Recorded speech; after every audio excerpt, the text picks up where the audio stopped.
Pemirsa, seorang pria memarahi anggota Satpol PP saat terjaring razia masker di Cakung, Jakarta Timur, Kamis siang. Razia juga menjaring puluhan warga lainnya yang tidak mengenakan masker.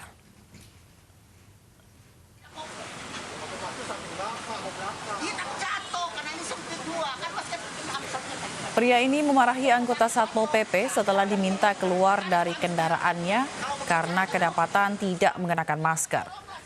Pria ini tidak terima terjaring razia masker dan menolak diberi sanksi. Dirinya mengaku maskernya terjatuh di dalam mobil. Sanksi sosial akhirnya diwakilkan oleh anaknya. Selain menjaring pengendara mobil, petugas juga menghentikan sejumlah pengendara motor yang tidak mengenakan masker. Masing-masing pelanggar lebih memilih menjalani sanksi sosial dengan membersihkan taman dan hanya sedikit yang membayar denda sebesar Rp250.000.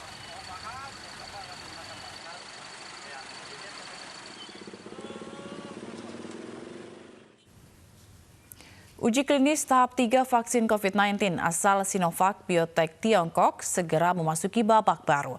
Tim peneliti uji klinis vaksin COVID-19 rencananya akan mulai menyeleksi relawan untuk uji klinis vaksin pada tanggal 11 Agustus mendatang.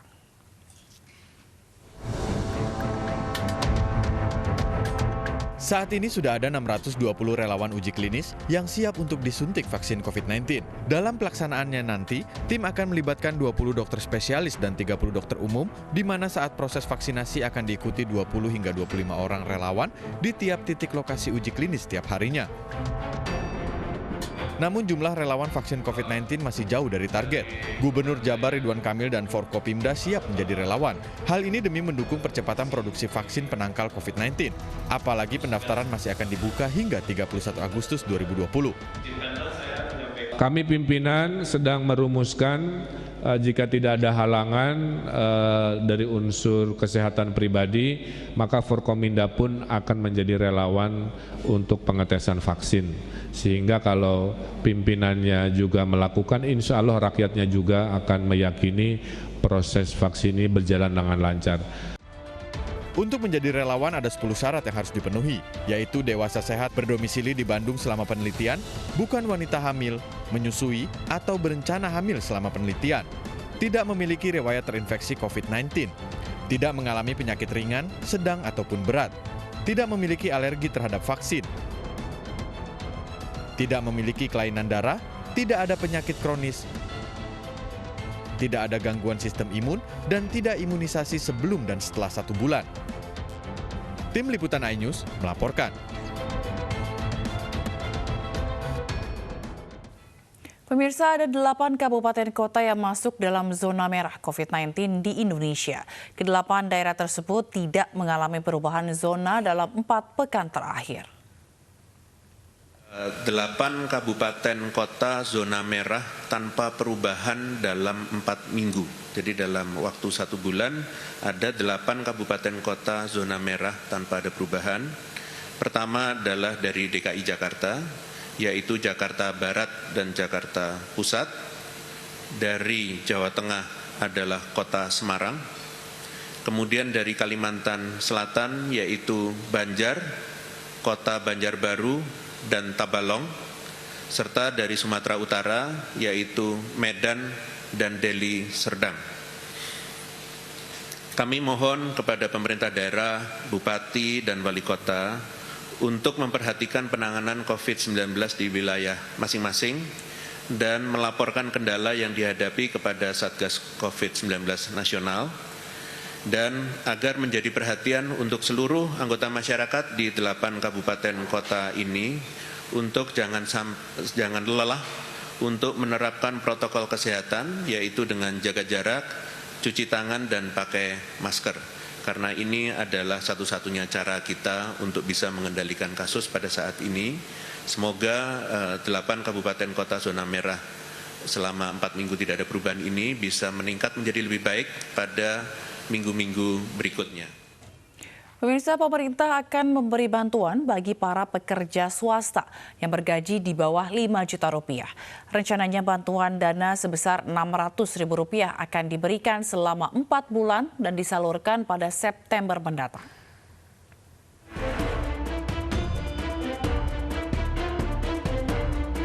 Pemerintah tengah merencanakan bantuan bagi para pekerja swasta yang bergaji di bawah 5 juta per bulan.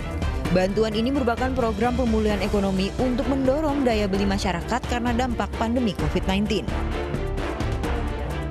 Rencananya akan ada 13,8 juta pekerja yang bergaji di bawah 5 juta rupiah akan diberikan bantuan sebesar Rp600.000 per bulannya. Namun penerima bantuan ini memiliki syarat. Di antaranya merupakan pegawai non-PNS dan BUMN, bergaji di bawah 5 juta rupiah per bulan, dan terdaftar dalam BPJS Ketenagakerjaan dengan iuran minimal Rp150.000 per bulan. Menteri Koordinator dan Perekonomian Erlangga Hartarto menyatakan bantuan dana tengah difinalisasi.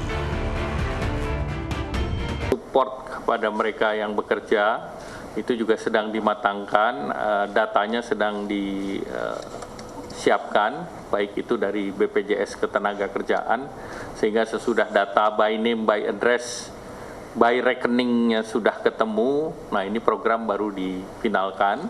Tetapi jangka pendek adalah mereka yang terkena dampak PHK, data kemarin yang diupdate oleh Kementerian Tenaga Kerja sebanyak 2,1 juta, ini diselesaikan melalui kartu prakerja lebih dahulu. Jadi prioritasnya itu baru tahap keduanya adalah program lanjutan. Bantuan Rp600.000 ini rencananya disalurkan pada September mendatang. Bantuan diberikan selama 4 bulan yang dibagi dalam 2 kali penyaluran melalui transfer bank. Kini Kementerian Ketenagakerjaan tengah mendata 13,8 juta pekerja yang akan menerima suntikan dana ini. Diharapkan bantuan ini dapat membantu daya beli masyarakat selain penerimaan bantuan sosial. Dari Jakarta, Tim Liputan iNews melaporkan. Meski jumlah kasus positif COVID-19 di Nusa Tenggara Timur tidak sebanyak provinsi lain, kebutuhan alat pelindung diri di sejumlah rumah sakit masih tinggi. Terlebih di rumah sakit yang jauh dan sulit dijangkau akses transportasi seperti RSUD Ba'a di Kabupaten Rotendao.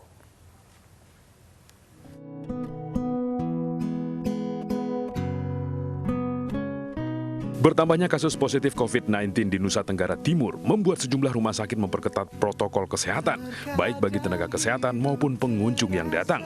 Kebutuhan alat pelindung diri pun bertambah, terutama bagi tenaga kesehatan di RSUD Ba'a di Kabupaten Rotendao, Nusa Tenggara Timur. Berada di Pulau Rote di ujung timur Indonesia, menyulitkan pihak rumah sakit mendapatkan alat pelindung diri untuk melindungi tenaga kesehatannya dari paparan virus corona.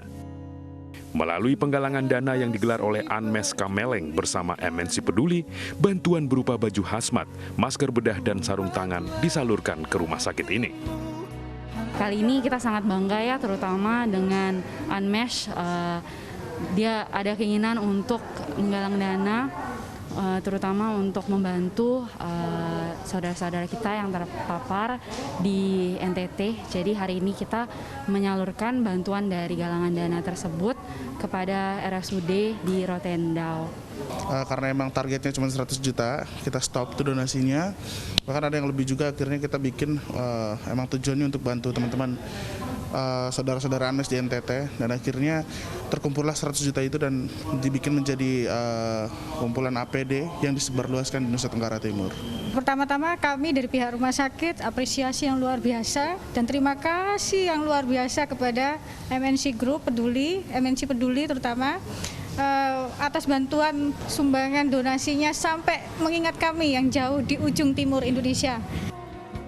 MNC Peduli terus mengajak masyarakat serta mitra korporasi untuk saling bahu-membahu dan bekerja sama dalam melawan COVID-19. Tidak hanya mendukung tugas tenaga kesehatan, bantuan juga disalurkan untuk masyarakat yang terdampak secara ekonomi.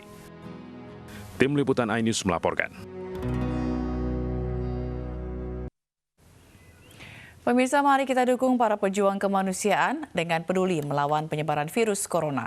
Bantuan bisa disalurkan melalui rekening yang tertera di layar televisi Anda.